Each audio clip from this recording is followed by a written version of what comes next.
दोस्तों नमस्कार। 4 PM news network पर आप सभी का बहुत बहुत स्वागत है। मैं हूं आपका दोस्त मयूर जानी।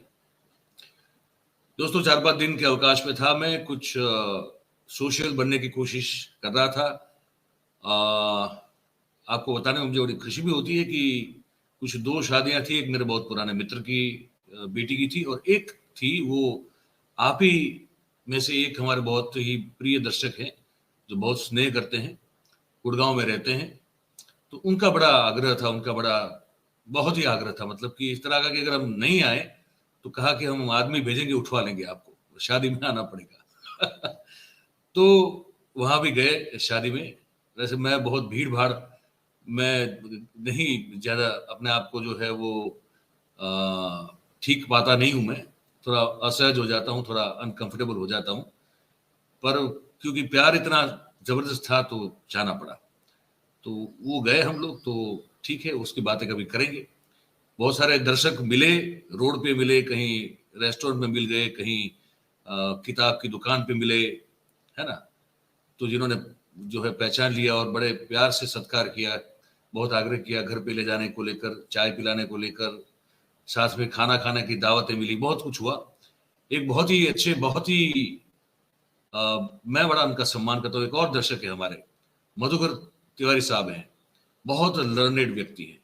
वो तो विशेष रूप से जब मैं गुड़गांव में रुका था तो विशेष रूप से मिलने के लिए आए और ये 2 किताबें भी हमको दी। एक मैं कोशिश करूंगा, हमारा जो हेल्पर है, हमारा मित्र है जो यहाँ सहायक है हमारा, अरे रंजीत, बेटा ये किताब लाना यहाँ से, ये हमारे दर्शकों में दिखाना चाहूंगा। उस पर हम कार्यक्रम करने वाले हैं। वो आए होटल पे, जयमतली गुड़गांव में। दोनों किताब लाना बेटा, वो नीचे वाली भी लाना, नीचे वाली भी, नीचे, हाँ वो भी लाना। तो ये सब बताना इसलिए जरूरी होता है कि आपके स्नेह से हम बने हुए लोग हैं। आप जितना प्यार करते हैं उतनी जो है हमारी ये होती है। तो मैं ये आया, उन्होंने ये किताब सबसे पहले दी है। ये किताब, ये ठीक से पढ़ पाए आप इसलिए मैं इसको रखता हूँ। ये जूलियाना नामा है, ये जूलियाना नामा करके किताब है। इस बहुत मोटी किताब है, आप देख लीजिए। ये 30 साल से ऊपर की उन्होंने रिसर्च करके एक किताब लिखी है। वो इतने स्कॉलर हैं कि क्या बताएं, हम तो सिर्फ बीए पास है। तो तिवारी जी और इतने ग्राउंडेड व्यक्ति, इतने डाउन टू अर्थ।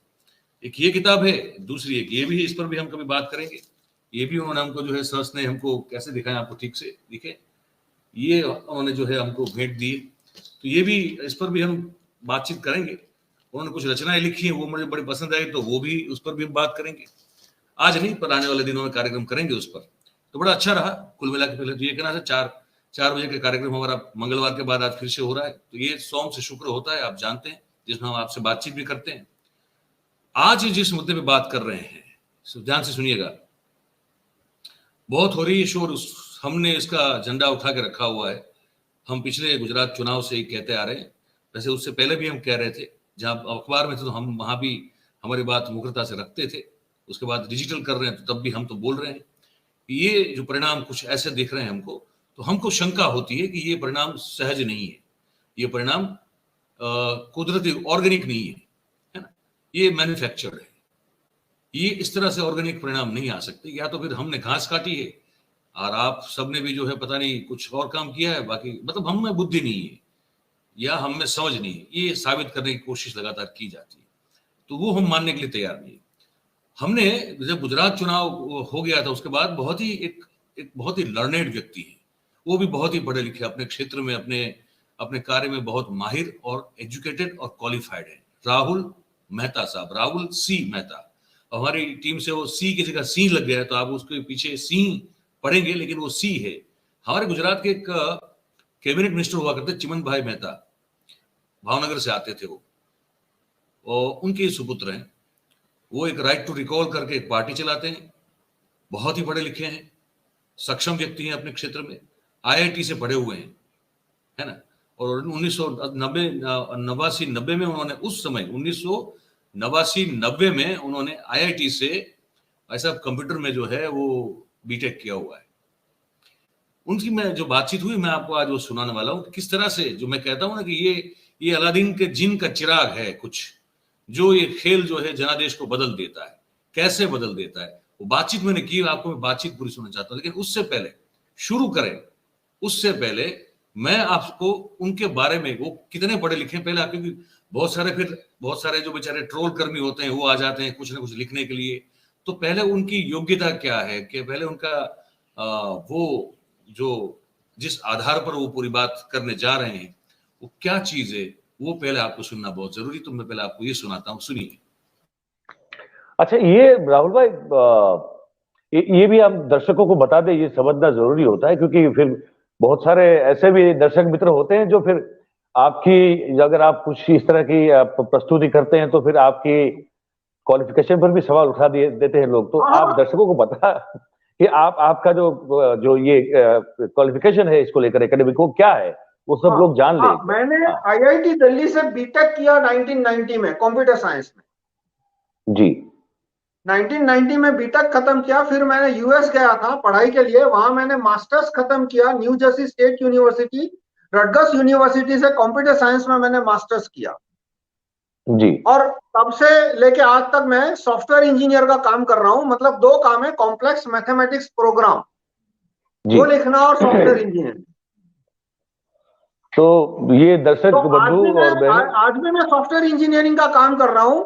हफ्ते में 10-20 घंटे, 20-30 घंटे मैं कंप्यूटर प्रोग्रामिंग का काम करता हूँ, वो उसी पे मेरी इनकम और सारा पॉलिटिकल एक्टिविटी चलती है। और बाकी मेरा फिर पॉलिटिक्स का काम है, जिसमें ये एक प्रोजेक्ट है ईवीएम हटाओ, और दूसरा राइट टू रिकॉल, जिसकी हम बात करेंगे। तो भाई देखिए, कोई ऐसा तिकड़मबाज आदमी नहीं है जिसको हम आपके समक्ष लेके आए हैं। Well qualified, absolutely well qualified व्यक्ति है जो इसके बारे में बता रहे हैं। पेपर लिखा था 1989 में। जी हाँ।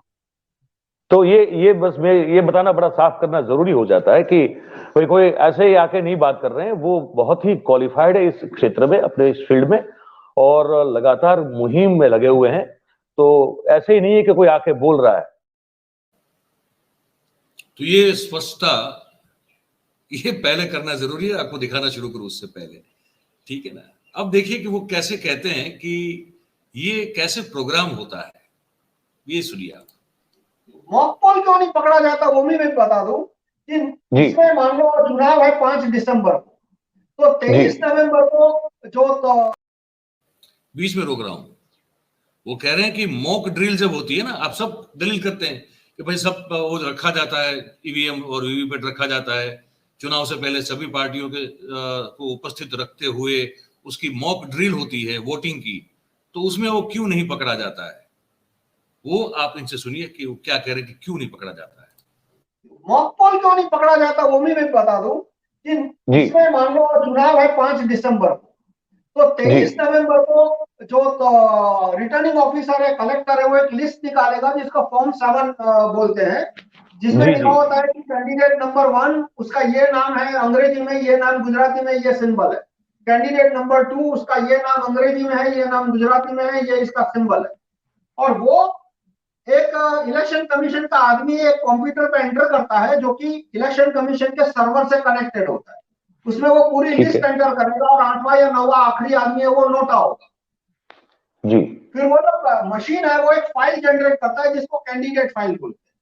वो फाइल कलेक्टर के ऑफिस में वो आदमी डाउनलोड करेगा, और वो फाइल है फिर वो उस कंस्टिट्यूएंसी के जो एमएलए कंस्टिट्यूएंसी है उसके 300 वीवीपैट में अपलोड की जाती है। वो ईवीएम के अंदर क्लॉक है जिसके अंदर टाइम होता है, तो वो जो फाइल जाएगी वीवीपैट के अंदर, वो फाइल में कमांड लिखा होगा कि भाई चुनाव 5 दिसंबर को है, यानी 5 दिसंबर से पहले कोई मैनिपुलेशन मत करना। तो जब 30 नवंबर को कैंडिडेट टेस्टिंग के लिए जाएंगे और 1000 वोट डालेंगे, तब चोरी करेगा नहीं और चोरी पकड़ी नहीं जाएगी, क्योंकि वो चोरी कर रहे, वो एप्पल की जगह एप्पल छापेगा, बनाना की जगह बनाना छापेगा। फिर उसमें दूसरा कमांड लिखा है कि देखो भाई 5 दिसंबर को वोटिंग है, लेकिन पहला राउंड है वो मॉक पोल है, तो पहले राउंड में चोरी मत करना। तो पहले राउंड में भी चोरी नहीं करेगा। और फिर सेकंड राउंड में 10 बजे के बाद 100 वोट गिरने के बाद, जब वीवीपैट हमेशा बंद रहता है, उसके बाद वो मैनिपुलेशन शुरू करेगा। यानी उसके बाद तो मैनिपुलेशन पकड़ी नहीं जाएगी, क्योंकि उसके बाद तो वोटर ने क्या वोट डाला वो कोई देख नहीं सकता, काउंटिंग स्टेशन पे ही देखा जाएगा। तो इसके अंदर क्लॉक है, और क्लॉक के द्वारा पता लगाया जा सकता है कि अभी असली पोल हो रहा है या मॉक पोल हो रहा है। तो यदि मॉक पोल हो रहा है या टेस्टिंग हो रहा है तो चोरी मत करना, तो वो चोरी करेगा नहीं ये मॉक पोल में और टेस्टिंग में। और जिस दिन रिया असली पोल होने वाली है उस दिन 10 बजे के बाद 100 वोट गिरने के बाद ये वोट बदली शुरू करेगा। तो मेरा प्रोग्राम है वो मॉक पोल में पकड़ा नहीं जाएगा। गजब गजब कह रहे हैं सर आप तो।